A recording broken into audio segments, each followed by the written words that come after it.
এখানে সমস্ত রাজনৈতিক দলের নেতৃবৃন্দ আছে, যে কারণে এই বিষয়টি যেহেতু নির্বাচন সম্পৃক্ত, এই জন্য আপনাদের সামনে আমি তুলে ধরছি। আপনারা জানেন যে রিফাইন্ড আওয়ামী লীগ নামে আওয়ামী লীগকে ফিরিয়ে আনার একটি চক্রান্ত শুরু হয়েছিল। এরপরে জাতীয় পার্টির কাঁধে ভার করে আওয়ামী লীগকে ফিরিয়ে আনার চক্রান্ত শুরু হয়েছিল। তো এই চক্রান্তগুলো ছাত্র জনতা রুখে দিয়েছে। এখন নতুন চক্রান্ত হলো যে আওয়ামী লীগের যারা পদধারী নেতা ছিল তাদেরকে স্বতন্ত্র নামে নির্বাচনে অংশগ্রহণ করতে দেওয়ার সুযোগ দেওয়া। আমাদের দলের পক্ষ থেকে ইতিমধ্যে আমরা প্রধান নির্বাচন কমিশনার বরাবর এবং অন্যান্য নির্বাচন কমিশনার বরাবর আমরা স্মারকলিপি দিয়েছি এবং আমরা আহ্বান জানিয়েছি আগামী নির্বাচনে এই নিষিদ্ধ আওয়ামী লীগের কোনো পদধারী নেতা স্বতন্ত্র বা অন্য কোনো নামে নির্বাচনে অংশগ্রহণ করতে পারবে না।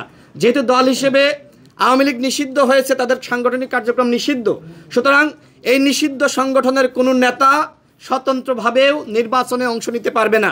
আমি মনে করি এখানে প্রত্যেকটা দলের উচিত এই বিষয়ে বক্তব্য দেওয়া, বিবৃতি দেওয়া, সচেতন থাকা। এদের উদ্দেশ্য কিন্তু নির্বাচনে যাওয়া না, এদের উদ্দেশ্য ভারতের নির্দেশনায় স্বতন্ত্রভাবে নির্বাচনে অংশ নিয়ে নির্বাচন বানচাল করা। বাংলাদেশে ১/১১ ছাড়া কোনোভাবে আওয়ামী লীগ ফিরতে পারবে না।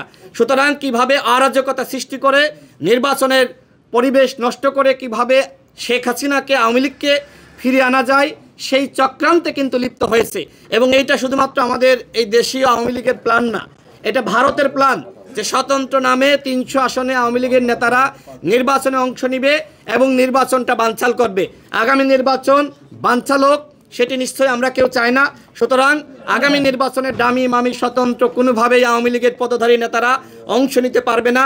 সেই বিষয়ে আপনাদের সকলকে সোচ্চার থাকার আহ্বান জানিয়ে এবং আজকের এই আয়োজকবৃন্দকে ধন্যবাদ জানিয়ে আমি আমার বক্তব্য শেষ করছি। আল্লাহ হাফেজ, আসসালামু আলাইকুম।